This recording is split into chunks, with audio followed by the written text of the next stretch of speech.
कर देता है। उधर मुंशीलाल दुखी मन से सोचता है, सेठ जी दुकान समोसे लेने आए होंगे तो उन्हें कितना बुरा लगा होगा। अब लोग मुझे ऑर्डर भी नहीं कैसे देंगे। अगले दिन दुकानदार सुबह जल्दी ही दुकान खोल देता है और रात वाले समोसे गरम करके बेचने को रख देता है। लोग समोसे खाकर दुकानदार की बुराई करते हैं। ये कैसे समोसे हैं? ये तो खराब लग रहे हैं। हाँ, लग रहा है जैसे कल के समोसे खिला दिए। तुम इतना बेकार सामान क्यों बेचते हो? तभी हम लोग तुम्हारी दुकान से नहीं खाते हैं। वो तो सुबह का समय है और मुंशीलाल की दुकान दोपहर को खुलती है, तो हमने सोचा तुम्हारे यहाँ से खा लें। अब तो हम तुम्हारे यहाँ से भी कभी समोसे नहीं खाएंगे। ग्राहक नाराज होकर वहाँ से चले जाते हैं। काम वाला दुकानदार से कहता है, अरे मालिक, मैंने तो कल ही कहा था कि इतने समोसे मत बनाओ, मौसम अच्छा नहीं है, लेकिन आप मेरी बात सुनते ही नहीं हो।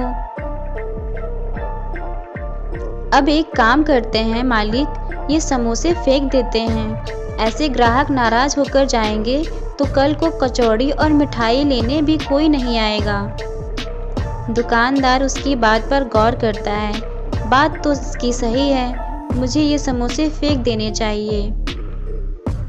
और वो समोसे फेंककर ताजे समोसे बनाने लगता है। तभी मुंशीलाल अपनी दुकान लगाने आ जाता है। हे भगवान, कहीं वो सेठ जी मुझ पे गुस्सा ना करें। मुंशीलाल अपनी दुकान शुरू कर देता है। तभी वहाँ सेठ जी आ जाते हैं। मुंशीलाल, कल मैं तुम्हारे समोसे लेने नहीं आ पाया था। कल मौसम ही इतना ख़राब था और इसलिए कोई मेहमान नहीं आया और पार्टी भी नहीं हुई, इसलिए मैं समोसे लेने नहीं आया। कोई बात नहीं सेठ जी, मौसम ही ऐसा था तो क्या कर सकते हैं।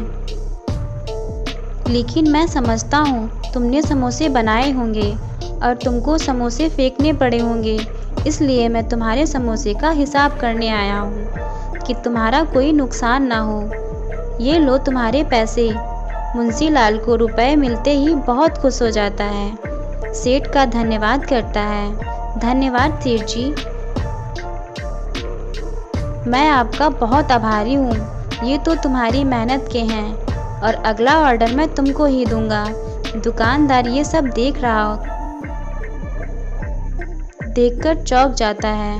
उसे समझ नहीं आता कि ऑर्डर 500 समोसे का था तो सेठ 250 समोसे की बात क्यों कर रहा है। अरे वो तो अच्छा हुआ तुम रास्ते में ही मिल गए थे, तो तुमने 500 की जगह 250 ही समोसे बनाए। दुकानदार सब समझ जाता है और वो अपनी हरकत पर बहुत पछताता है और वो मुंशीलाल के पास जाकर माफ़ी भी मांगता है।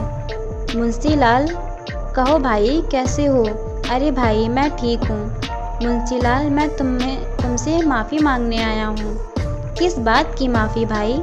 मुंशीलाल, मैंने तुम्हारा नुकसान करने की कोशिश की, मुझे माफ़ कर देना। मैं सीख चुका हूँ। समोसे तुम बनाना और कचौड़ी और मिठाई मैं बनाऊँगा। इस तरह हम दोनों की दुकानें चलेंगी। वो दोनों मिलकर काम करने लगते हैं।